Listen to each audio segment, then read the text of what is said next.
kapitalis bergotong royong, disiplin, bahkan menggelontorkan jutaan uang, triliunan rupiah berkarung-karung uang dia kan hanya untuk merebut regulasi yang terjadi hari ini.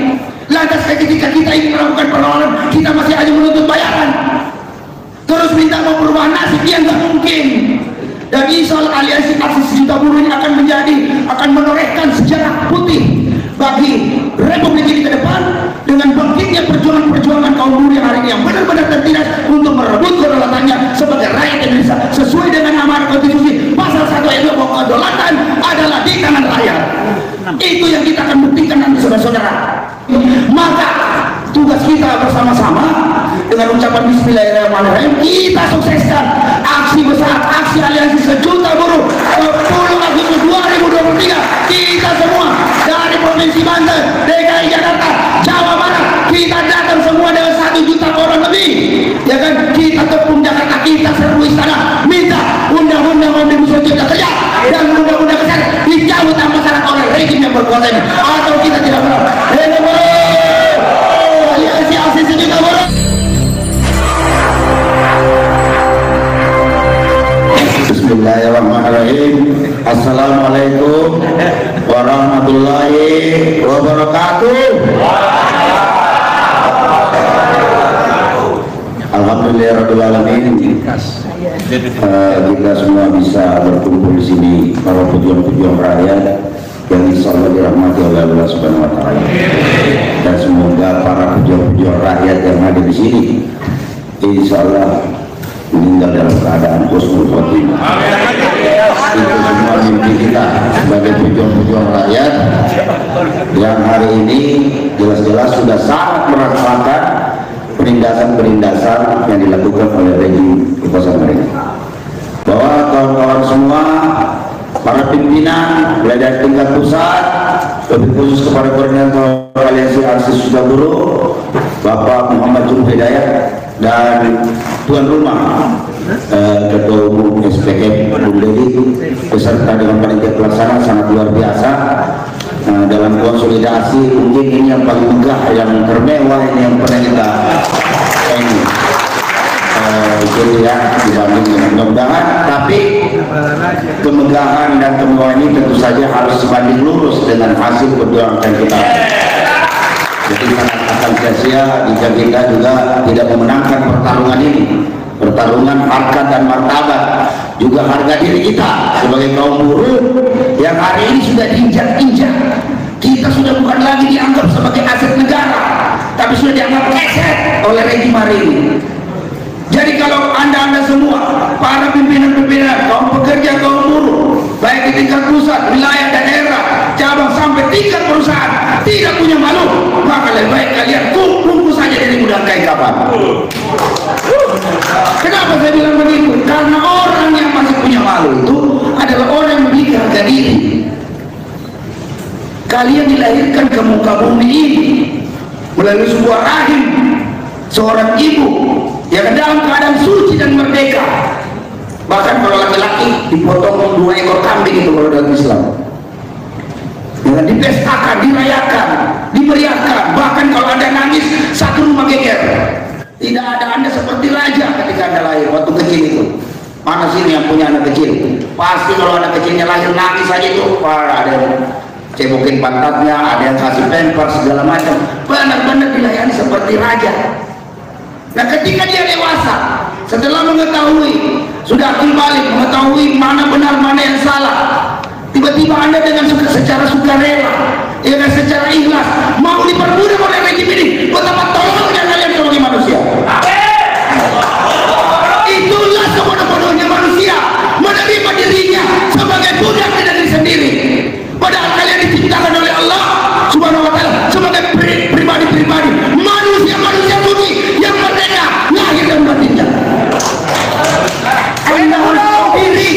Itu namanya anda tidak tahu diri, tidak tahu nikmat yang Allah berikan hari ini begitu luar biasanya kepada diri kalian.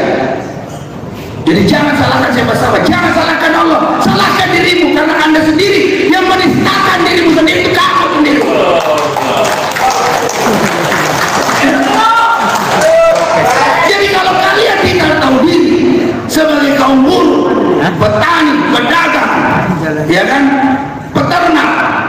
Kalian ini harus tahu diri bahwa kalianlah yang menghidupi di dunia. Dunia ini berjalan, alam semesta ini hidup, kita makan, kita minum, kita pakai baju, jarum ke petani, makan daging dari peternak, bisa bertransaksi dari pedagang-pedagang kecil di pasar, yang hari ini semua tertindas. Saudara-saudara, kalian harus tahu itu. Jadi kalau tidak ada kalian, dunia ini sepi, dunia ini tidak ada apa-apanya. Kapitalis itu nggak bisa duduk-duduk, pengusaha-pengusaha, pemuda-pemuda jahat, bahkan Presiden Jokowi tidak bisa tidur itu kalau udah kalian. Orang-orang di istana itu nggak bisa minum kopi, nggak bisa merokok, nggak bisa makan enak. Kalau tidak ada kalian, kancing yang kecil ini saja siapa yang bikin?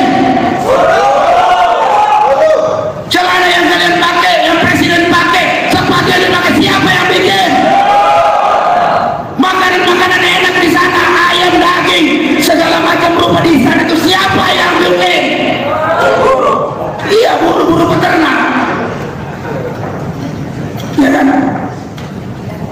Jadi kalau kalian tidak tahu diri kalian, untuk tidak ada gunanya kalian berjuang, karena kamu sendiri tidak kenal siapa dirimu. Who are you? Who I am? Ya kan, itu bahasa Sunda, itu Sunda pedalaman itu namanya itu. Who am I? Siapa kita?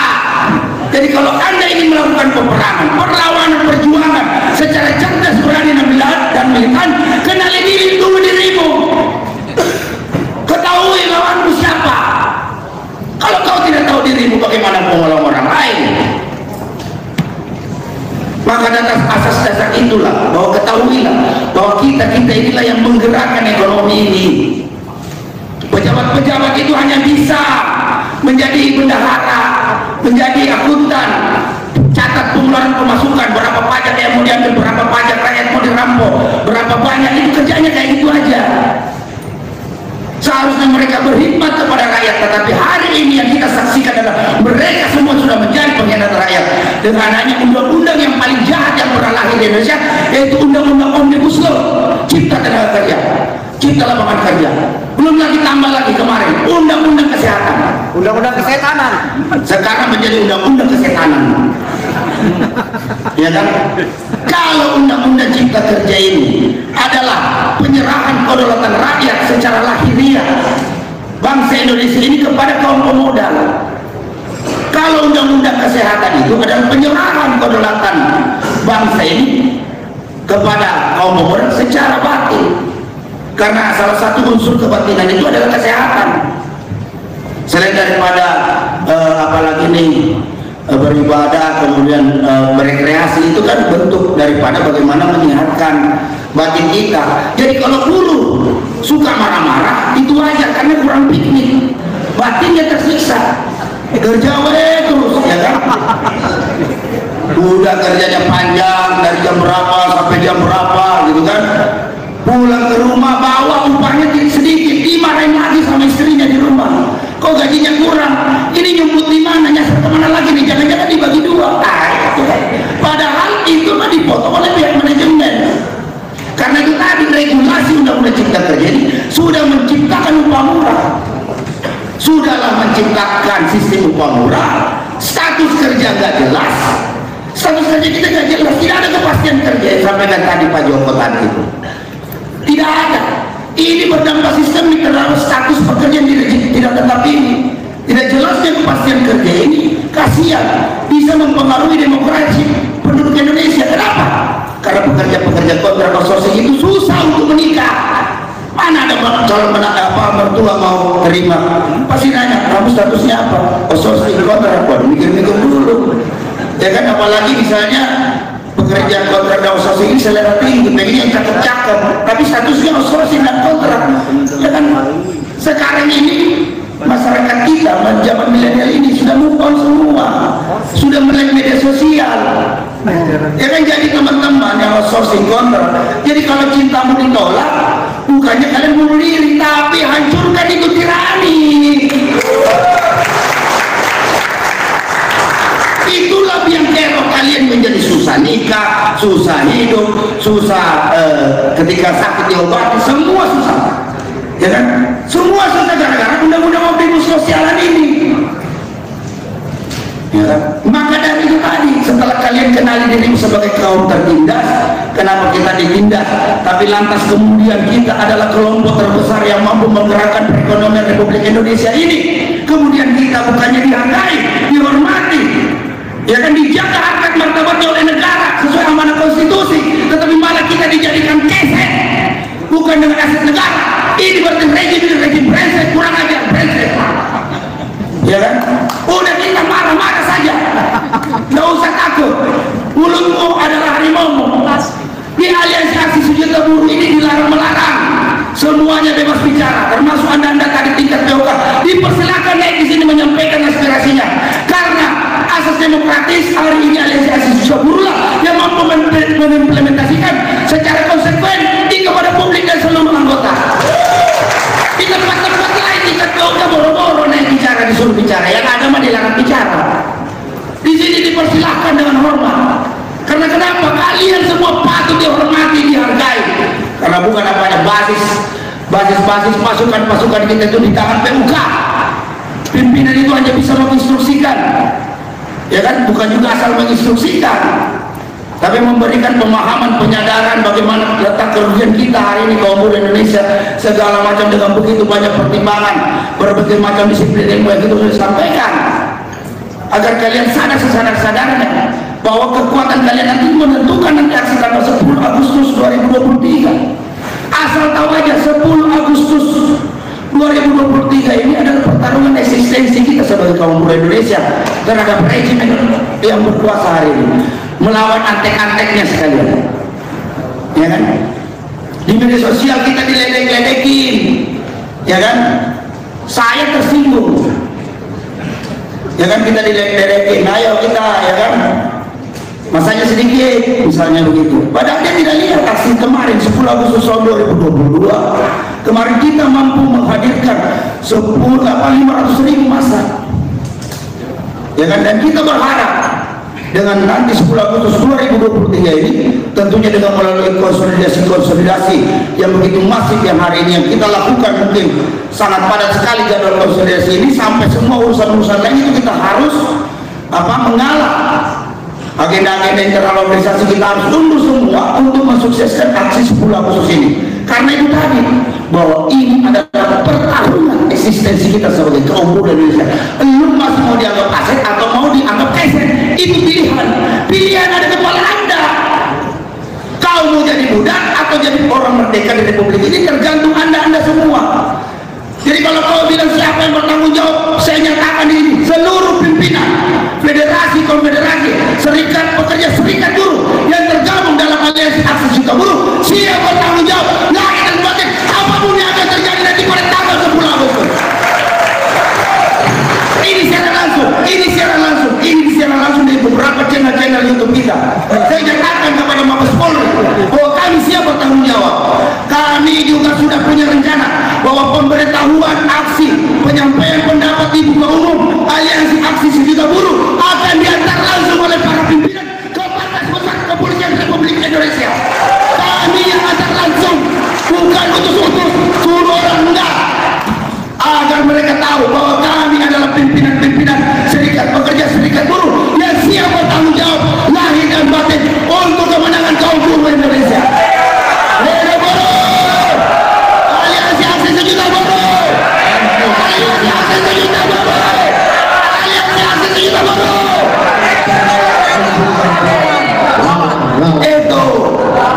Jadi tidak usah ragu-ragu. Kami saja tingkat pusat ini sudah tidak ragu-ragu.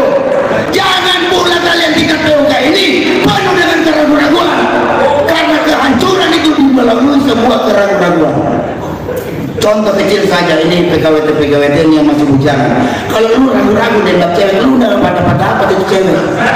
Tapi kalau lu selo nekat, lu datang, lu nembak langsung lamar, jadi itu barang. Itu salah satu ilustrasinya, biar jangan terlalu tegang. Itu salah satu ilustrasinya. Jadi anda harus percaya diri walaupun status anda outsourcing, PKWT, bilang sama calon mertua, saya lagi memperjuangkan status saya untuk diangkat menjadi karyawan tetap dengan melakukan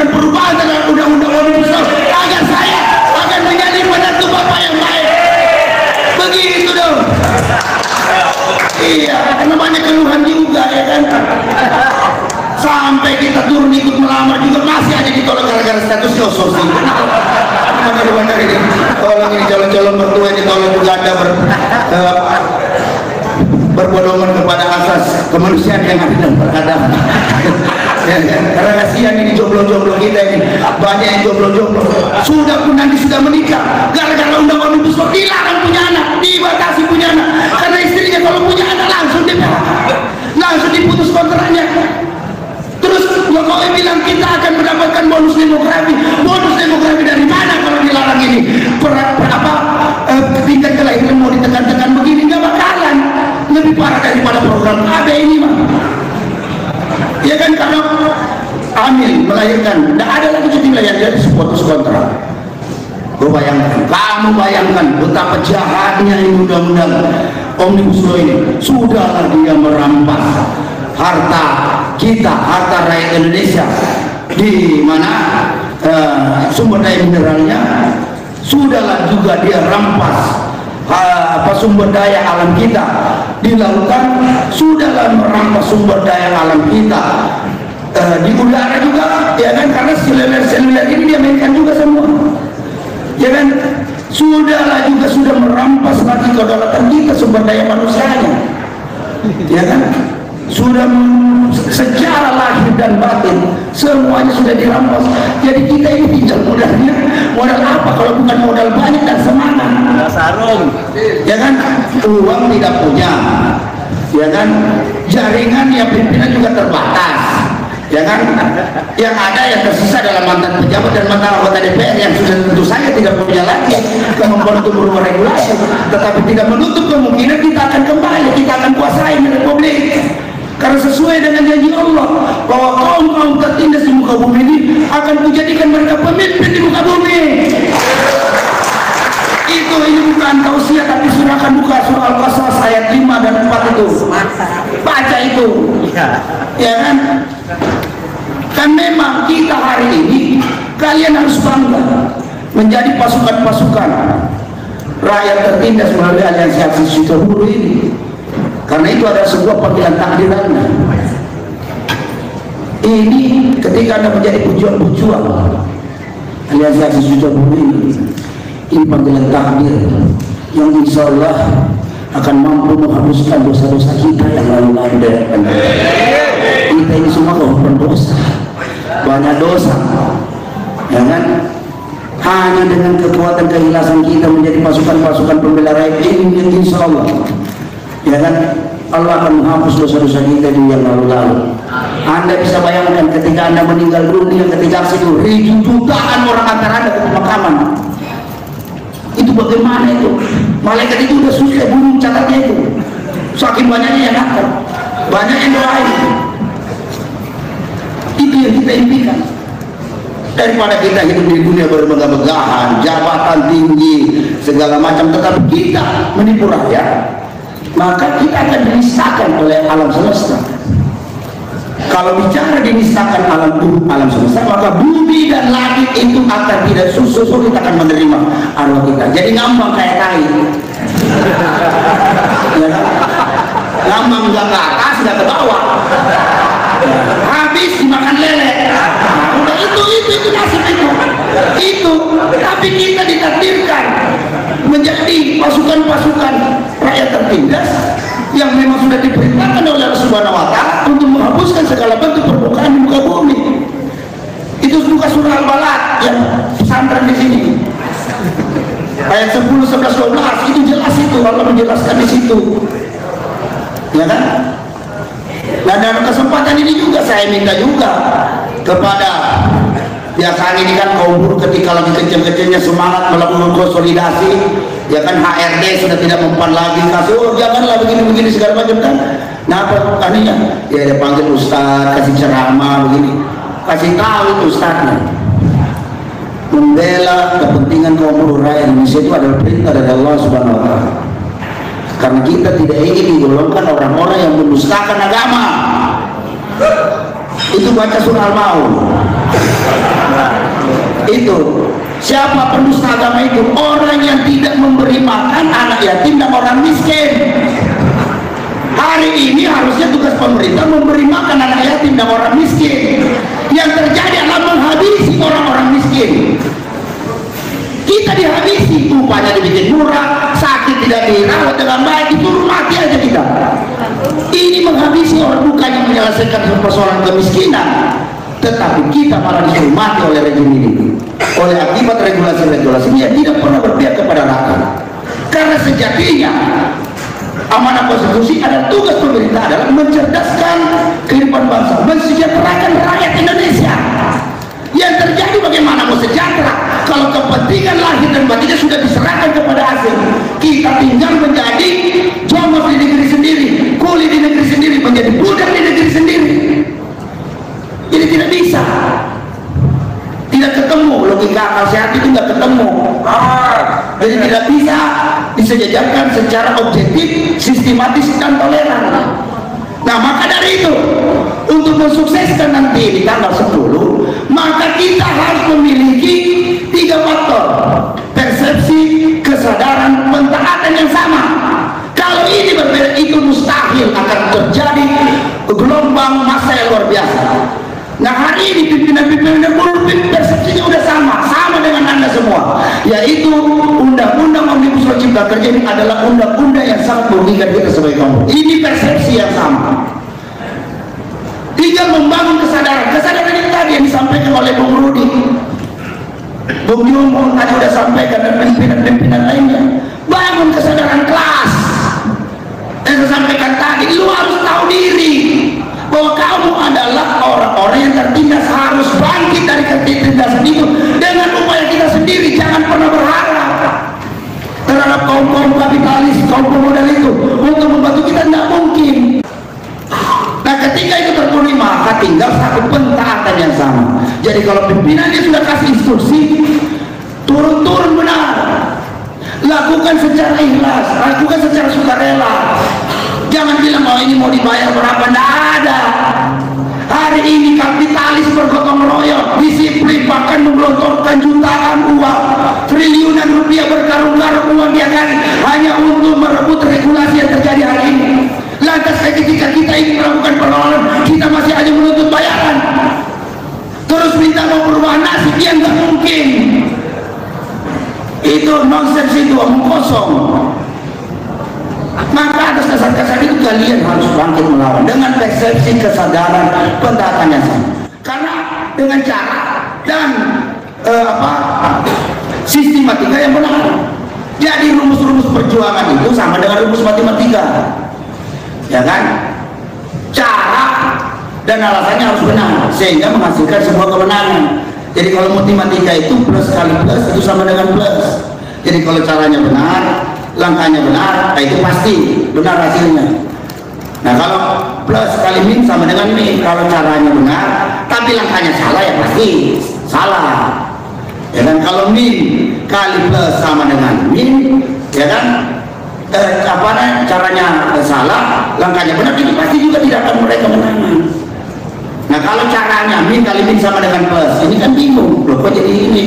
Nah, kalau caranya salah, langkahnya salah, sama dengan plus, sudah pasti itu, sudah pasti kalahnya. Gitu loh. Paham kan? Nah, itu matematika perjuangan itu. Nah, itu yang harus kalian teman-teman pahami, bahwa dengan konsep yang benar, dengan cara yang benar, insya Allah itu akan melahirkan sebuah kemenangan. Maka dari itu kita perlu konsolidasi di sini, kita kuatkan hari ini di sini, dan bersyukurlah bahwa gerakan aliansi Aksis Juga Buruh dengan konsolidasinya yang kelima hari ini semakin memberikan magnet kekuatan tersendiri bagi perjuangan buruh hari ini.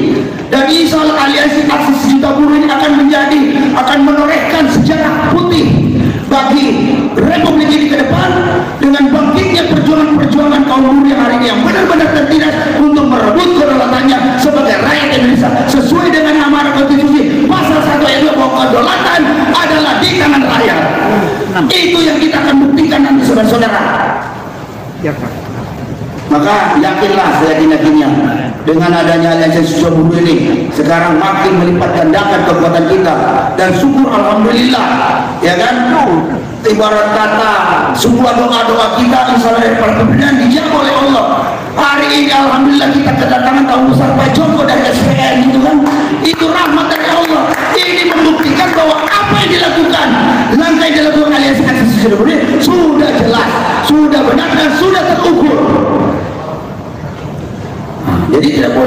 jangan sesama kita lagi ribut-ribut, kita terus dalam persatuan, ya kan. Cuma beda-beda tipis beti lah, itu kan nggak usah terlalu dipermasalahkan. Ya penting substansinya, outputnya.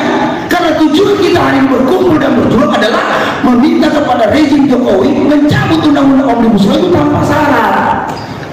Itu substansi tujuan kita. Jadi kalaupun cara-caranya itu bebas aja, biarkan, karena kita kan demokratis, membiarkan setiap federasi untuk menjalankan kebudayaannya masing-masing. Adat di Banten beda dengan di Bandung, beda di Bekasi, beda di, karena semua punya adat.